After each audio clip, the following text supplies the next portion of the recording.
I started We Are Irish. I launched it this year, but I actually had completed a campaign that I did back in 2017, 18. I think it was 17. I can't really quite remember, when I did a kind of a collage to showcase how diverse Ireland was, because I was just getting a lot of not nice messages, and were challenging me on how I looked. And so I decided to, in the background, put together a collage of about 52 people of all different colors, and just to prove, I guess, in one way, that Ireland was very much quite different these days. And so that went really well. It went viral, just was fine. And I left it to the side. I didn't really think about it because it had enough, it was established then.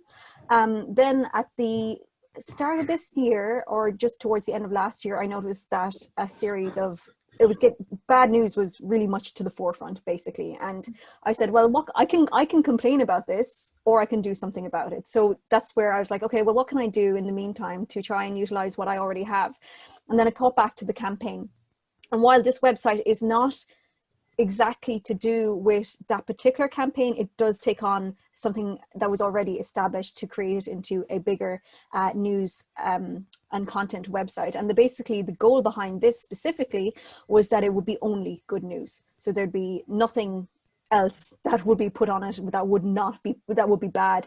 And it's relatively free of politics as well, which is kind of a thing that I made sure that it was going to be that way. So I launched it at I call it the right time, in February, just before the pandemic.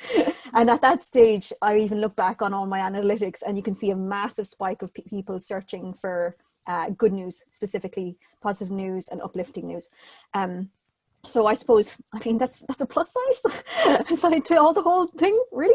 But another thing that was kind of important was that, and people in general in the blogging world sometimes don't realize this, but before I even had launched the website, I had put about 2 months worth of work into it before I had actually launched it. So there was a lot of background work going into it. I had 20 articles on site before it launched to make sure that people could go in and stay on it when they were looking around the site or whatever.